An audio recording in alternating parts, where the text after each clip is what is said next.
Hello students, তোমাদের সকলকে স্বাগত জানিয়ে আজকের ভিডিও শুরু করছি। আজকের ভিডিওর বিষয় ক্লাস 6 ম্যাথমেটিক্স অ্যালজেব্রা।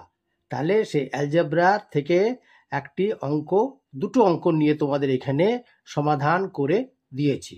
তাহলে চলো বেশি দেরি না করে ভিডিওটি শুরু করা যাক। কি বলা হয়েছে না, বীজগাণিতিক রাশির মান নির্ণয় করো আর কি। Some problems on evaluation of algebraic expression. আচ্ছা, 1 নম্বর অঙ্কটি বলা হয়েছে যদি a সমান 5, b সমান 2 এবং c সমান 3 হয় তাহলে 3a minus 2b plus 5c এর মান নির্ণয় করো। এখানে সমাধান করে দিয়েছি। প্রথমে অঙ্কটি লিখে নিলাম 3a minus 2b plus 5c। 3 into a এর জায়গায় 5, 3 ইন্টু 5 মাইনাস 2b মানে 2 ইন্টু b এর জায়গায় 2 প্লাস 5c মানে 5 ইন্টু c এর জায়গায় 3। এবারে 3 গুণিত 5 15 মাইনাস 2 গুণিত 2 4 প্লাস 5 গুণিত 3 15। এবারে করলাম কি, ধনাত্মক রাশিগুলোকে একদিকে নিলাম, মানে 15 প্লাস 15কে একদিকে নিলাম মাইনাস 4। তাহলে 15 আর 15 যোগের কাজ আগে করলাম, হলো 30 মাইনাস 4 সমান 26।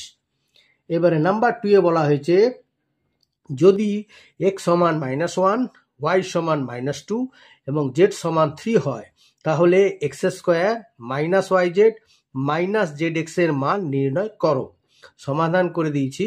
প্রথমে অঙ্কটি টুকে নিলাম। এবার x স্কোয়ার, তাহলে উইদিন ব্র্যাকেট -1 এর স্কোয়ার মাইনাস এবারে yz মাইনাস y এর মান হচ্ছে -2 ব্র্যাকেটের মধ্যে রেখে ইন্টু z এর মান হচ্ছে 3 ইন্টু 3 মাইনাস zx এর মান হচ্ছে মাইনাস z তো 3, সে 3 ইন্টু x এর মান হচ্ছে -1। এইবারে -1 এর স্কোয়ার, -1 এর হোল স্কোয়ার মানে হচ্ছে -1 ইন্টু -1 মানে +1। আর এখানে মাইনাসে প্লাস আর 3 দুগুণে 6। এখানেও মাইনাসে প্লাস 3 একে 3।